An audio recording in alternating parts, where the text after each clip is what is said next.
Buletin Didik 20 April bersama saya Zaiti Zubair. Assalamualaikum dan salam sejahtera. Sempena Minggu Sains Negara Keluarga Malaysia MSNKM 2022, Unit Pelaksana dan Prestasi Pendidikan Padu mengadakan pertandingan video pendek sains bertemakan Tricks and Hacks. Pertandingan mensasarkan pelajar tingkatan 1 hingga 5. Pertandingan atas talian itu berhasrat untuk menarik minat pelajar terhadap bidang sains, terutama pendidikan berteraskan sains, teknologi, kejuruteraan dan matematik STEM.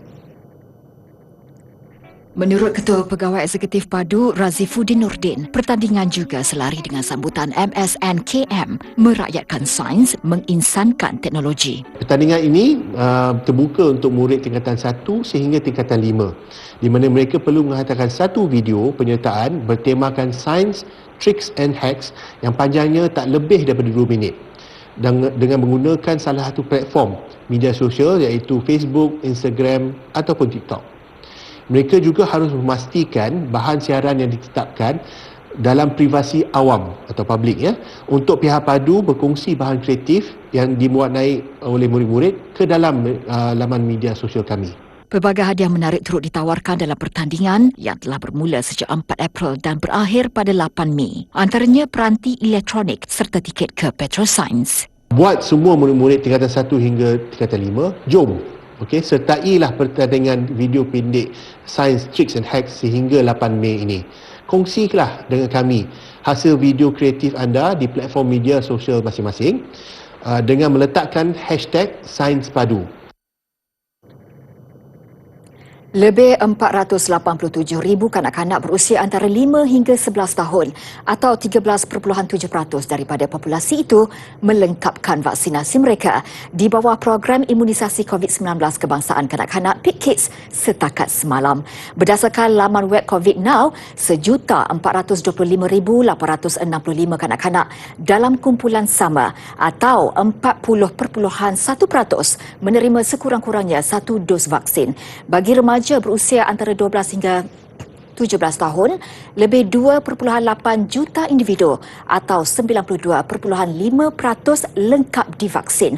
Untuk populasi dewasa pula, 15,985,545 individu atau 67.9% menerima dos penggalak dan 22,961,980 atau 97.6% lengkap dos kedua. Sementara itu, jumlah kes baharu positif COVID-19 di negara ini terus mencatat pengurangan. Semalam, 6,069 kes dicatatkan. Ketua Pengarah Kesihatan Tan Sri Dr. Nur Hisham Abdullah berkata, daripada jumlah itu, 5,959 adalah kes tempatan melibatkan 96.4% warga negara dan 3.6% bukan warga negara, manakala 110 adalah kes import. Tambah Tan Sri Dr. Nur Hisham, daripada 241 kes COVID-19 yang dimasukkan ke hospital semalam, 97 kes melibatkan kategori 3, 4 dan 5, manakala 144 kes adalah kategori 1 dan 2. Jumlah kes pulih adalah jauh lebih tinggi pada 10,619 kes. Ini menjadikan jumlah kumulatif kes pulih daripada jangkitan adalah pada 4,274,746 kes. Jumlah kes positif COVID-19 pula adalah sebanyak 4,402,234 kes. Menteri Kesihatan Khairy Jamaluddin sekali lagi mengulangi gesaan agar rang undang-undang larangan merokok terhadap golongan belia diluluskan apabila ia dibentangkan di Dewan Rakyat pada Julai ini. Khairy menerusi ciapan di laman Twitter hari ini berkata undang-undang baharu itu akan menjadi pengakhiran kepada aktiviti merokok dalam kalangan generasi belia. Menurut Khairy, melalui undang-undang itu mereka yang lahir selepas tahun 2005 tidak akan dibenarkan sama sekali membeli produk tembakau. Khairy dalam kenyataannya turut memuatkan ciapan semula. Laporan hasil tinjauan berkaitan kawalan tembakau menunjukkan dasar itu disokong oleh 95% responden muda berumur 24 tahun ke bawah dan 89% perokok serta pengevip atau rokok elektronik. 17 Februari lalu, Khairi dipetik sebagai berkata bahawa pengenalan akta itu bertujuan mengurangkan keterdedahan generasi akan datang terhadap rokok dan produk tembakau. Ini kerana pengambilannya adalah faktor utama kejadian kanser serta menyumbang 22% kematian akibat penyakit sama di negara ini.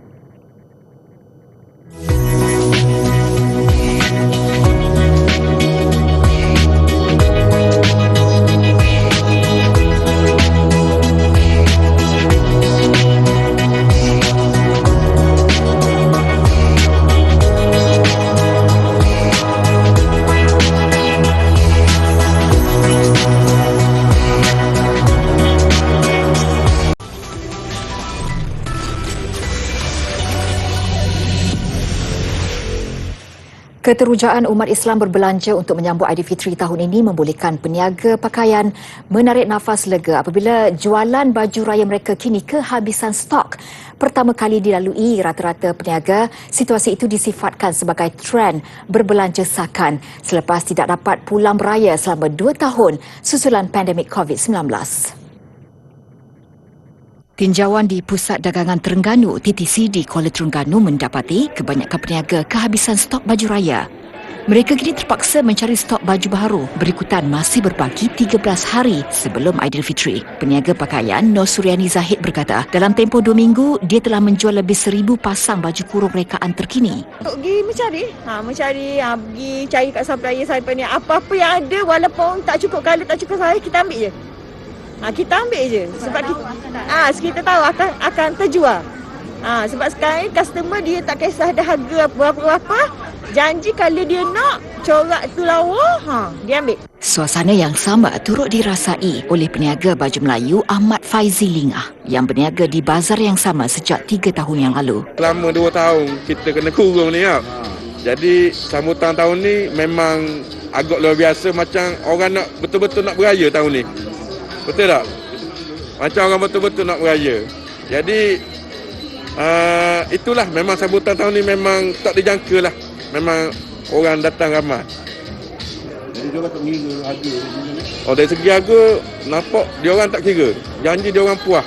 Sauda Dolah pula tidak menang tangan melayan pelanggan dari pagi hingga malam. Dan apa sahaja rekaan baju yang dipamerkan pasti habis terjual dengan pantas. Dijangka kemeriahan orang ramai berbelanja untuk persiapan Hari Raya pasti akan bertambah terutama di kalangan yang menerima duit dari pengeluaran KWSP serta bonus raya bagi penjawat awam. Fasa peralihan endemik memberi 1,000 rahmat kepada peniaga di TTC ini yang sudah lama terjejas akibat pandemik.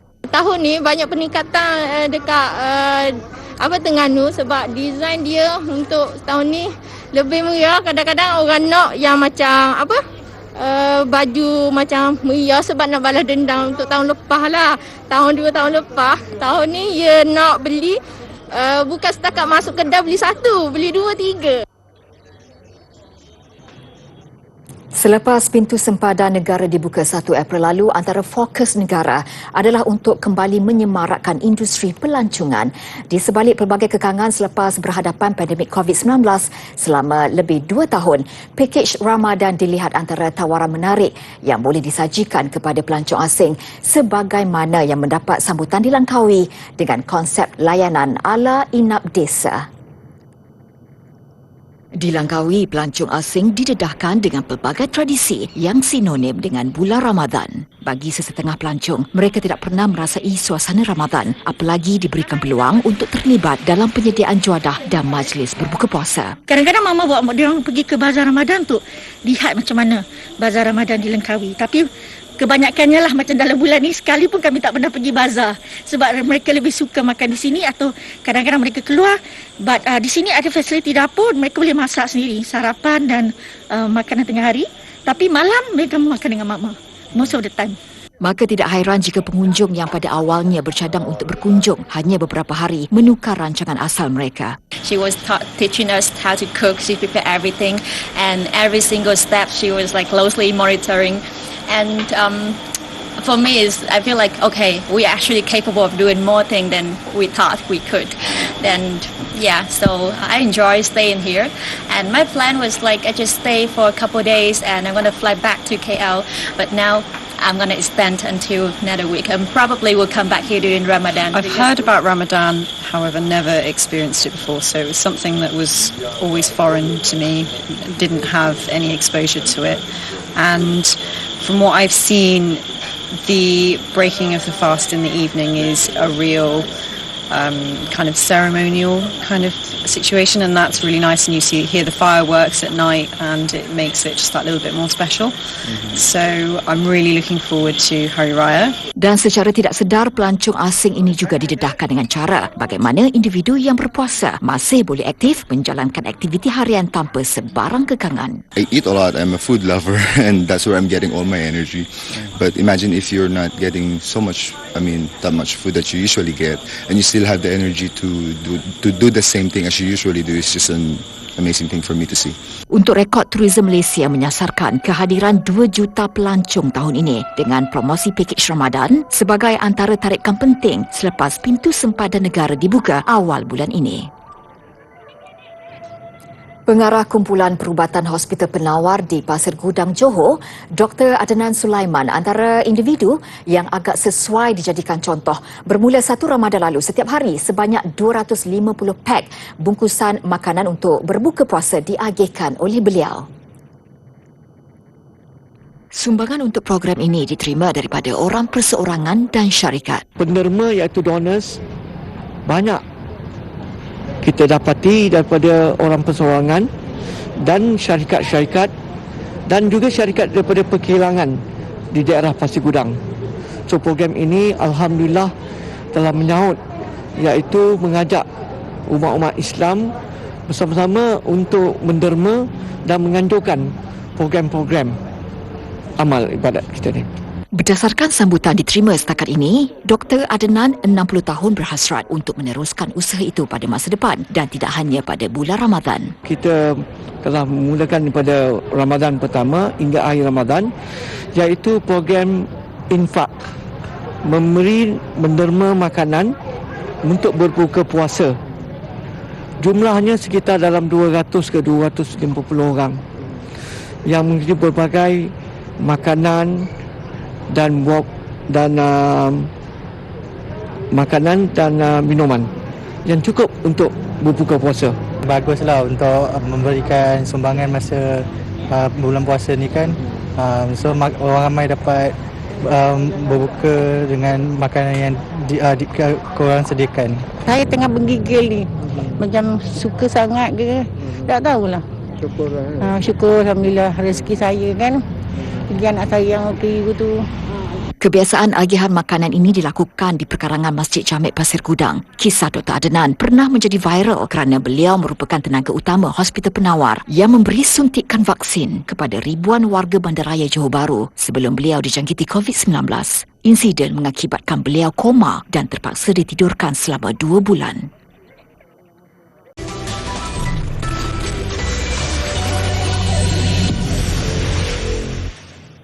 Bersu kembali, pakar bimbang lebih banyak kebakaran hutan berlaku di Amerika Syarikat. Ia berikutan masa salji mencair menjadi semakin pantas di kawasan hutan yang sudah pun tinggal arang. Keadaan berpunca selepas banyak pokok besar dan rendang musnah dalam kebakaran hutan. Ini sekaligus menyebabkan salji lebih cepat terdedah kepada panahan cahaya matahari. Keadaan menjadi semakin buruk apabila salji mula menjadi hitam sama seperti arang daripada pokok yang terbakar. Ia menyebabkan salji lebih mudah menyerap cahaya dan mempercepatkan prosesnya mencair. Keadaan ini menyebabkan air daripada salji yang mencair memasuki sungai lebih awal. Pada masa sama, keadaan ini menyebabkan aliran air ketika musim panas berkurangan, terutama ketika permintaan ke atas air menjadi semakin tinggi. Perkembangan itu boleh disaksikan di hampir semua kawasan di California dan sebahagian negeri-negeri di barat Amerika Syarikat. Gelombang haba musim bunga menyebabkan salji yang sudah pun semakin berkurangan mencair lebih pantas di kawasan-kawasan berkenaan. We know when the snowpack melts off earlier that you're going to have a much longer dry season, and a dry season means more severe fires. Pengkaji berharap kajian itu akan membantu kaedah pengurusan air pada masa akan datang. Ini kerana di beberapa kawasan di barat Amerika Syarikat, kebakaran hutan masih berlaku walaupun sebahagian kawasan sekitarnya masih bersalji. Peminat muzik Jepun keluar beramai-ramai bagi menyaksikan konsert amal oleh penyanyi opera Ukraine Oksana Stepanyuk di Tokyo. Menurut Stepanyuk, semua dana yang diperolehi akan digunakan bagi membantu penduduk Ukraine.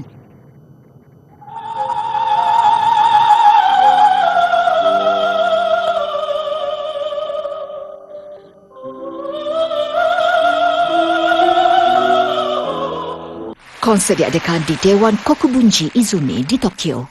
This song has no words, and I believe that even I don't have to say any words.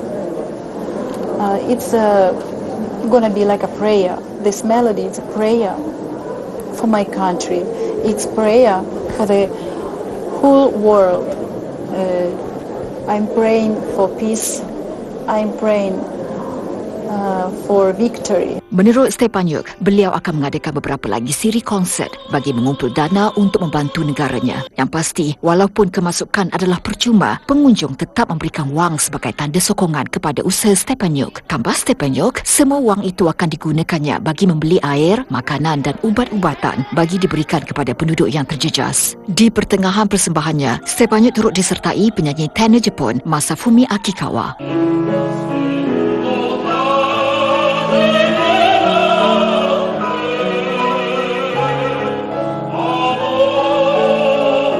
Jepun ketika ini sudah menerima kira-kira 400 orang pelarian dari Ukraine. Ini tidak termasuk kira-kira 1,800 penduduk Ukraine yang sudah pun menetap lama di Jepun. Sebuah keluarga diiktiraf sebagai keluarga tertinggi di dunia. Ia menyaksikan purata ketinggian setiap ahli keluarga 203.29 cm atau menyamai separuh keluasan gelanggang tenis. Ketinggian luar biasa dimiliki 5 sekeluarga dari Minnesota, Amerika Syarikat ini diiktiraf rekod dunia Guinness. Keluarga Trapp dinamakan sebagai keluarga tertinggi di dunia selepas diukur secara rasmi oleh pakar-pakar ortopedik. 5 sekeluarga terdiri daripada pasangan suami isteri Scott 202.7 cm dan Chrissy 191.2 cm. Juga 3 anak mereka iaitu Savannah 203.6 cm, Molly 197.26 cm dan Adam 221.71 cm. Ketiga-tiga beradik berkenaan aktif dalam sukan dan telah ditawarkan kemasukan ke kolej untuk bermain bola keranjang serta bola tampar. Pemandu kereta lumba perlu bergerak balas dengan cepat terhadap semua yang berlaku di trek. Dalam masa 30 saat, satu seri lampu akan menyala dengan cepat. Mereka perlu menekan lampu yang menyala ini dan buatlah dengan secepat mungkin. Apa yang berlaku? Penguji reaksi batak menguji daya tumpuan, masa tindak balas, koordinasi mata tangan dan stamina anda. Untuk mendapatkan markah yang terbaik, anda perlu sentiasa cergas, bertindak balas dengan cepat dan cukup pantas serta fleksibel untuk mencapai lampu. Pada asalnya, penguji reaksi batak diperkembangkan untuk latihan prestasi F1. Tetapi, kini ia digunakan dalam kebanyakan sukan elit. Rekod tidak rasmi dunia adalah 114 dalam masa 1 minit yang dipegang oleh pemandu F1 Jenson Button.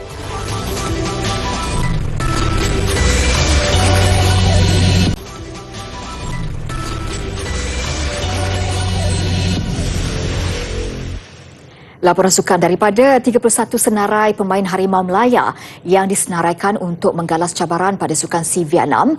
Cuma 5 pemain yang melapor diri pada sesi latihan pertama di Wisma FAM malam semalam. Ketua Jurulatih Brad Maloney juga memberi bayangan beberapa pemain mungkin tidak dilepaskan oleh pasukan masing-masing.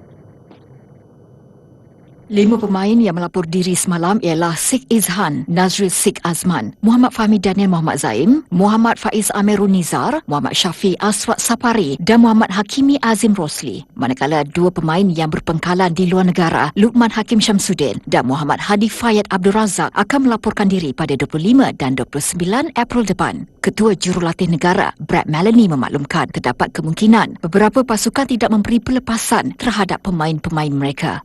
Now, well, I expect all the players to report at one point or another by the time we depart. So prior to the call-up list being released, we've spoken to all the clubs, we speak to the players, technical directors, also the coaches, and we've had assurances from everybody that all the players will report sooner or later. Skuad negara akan mengadakan perlawanan persahabatan menentang Timor Leste pada 29 April dan Filipina pada 1 Mei sebelum mengumumkan senarai akhir 20 pemain yang akan dibawa ke Hanoi pada 4 Mei depan. Acara bola sepak dijadual pada 6 Mei dan kali terakhir Malaysia meraih pingat emas pada Sukan SEA Indonesia 2011. Beralih ke perkembangan bola sepak Liga Juara-Juara Asia. Kelab Jepun Vissel Kobe melaungkan amaran awal apabila memulakan kempen kumpulan J menewaskan Kichi FC dari Hong Kong. Yuta Goki membuka jaringan buat Vissel pada minit ke-15 sebelum Sean Inu menjadikan kedudukan 2-0 pada minit ke-85. Kichi hanya mampu merapatkan kedudukan menerusi Alex Akande pada masa kecederaan. Dalam saingan kumpulan H, wakil Korea Jeonbuk naik ke kedudukan teratas selepas berjaya mengatasi Yokohama F Marinos dari Jepun. Seimbang pada awal permainan, Jeonbuk lebih bernasib baik apabila dihadiahkan sepakan penalti pada minit ke-31. Stanislav Iljutchenko tidak mempersiakan peluang meletakkan pasukannya mendalui 1-0. Yokohama cuba bangkit pada babak kedua namun buntu mencari gol penyamaan. Sementara itu pada satu lagi aksi kumpulan H, Sydney FC lega meraih keputusan seri menentang Huang An Gialai HAGL di tempat lawan. Wu Van Tan meletakkan HAGL di depan pada minit ke-26. Usaha gigi Sydney memburu gol penyamaan berhasil pada minit ke-59 menerusi percubaan Trent Buhegia. Bola sepak Liga Perdana Inggeris, Liverpool melonjak ke kedudukan teratas selepas menewaskan Manchester United 4-0 awal pagi tadi. Mengumpul 76 mata, Liverpool kini berkelebihan 2 mata berbanding pencabar utama Manchester City yang kekurangan 1 perlawanan. Manchester United yang berkunjung ke Anfield tanpa kelibat Cristiano Ronaldo ketinggalan seawal minit ke-5 menerusi jaringan Luis Diaz. Muhammad Salah menggandakan jaringan pada minit ke-22 untuk keputusan 2-0 berpihak Liverpool pada babak pertama. Penguasaan Liverpool berterusan selepas rehat menyaksikan Sadio Mane menjadikan kedudukan 3-0 pada minit ke-68. Salah melengkapkan kemenangan 4-0 Liverpool apabila meledak gol kedua peribadi 5 minit sebelum whistle penamat. 3 mata yang diraih menyaksikan Liverpool kini menerajui Liga dengan 76 mata. Namun Manchester City dijangka kembali merampas kedudukan teratas apabila beraksi menentang Brighton esok. Keindahan musim bunga Bluebell di Belgium akhiri Buletin Date. Dengan itu saya Zaiti Zubir. Salam hormat dan kita jumpa lagi.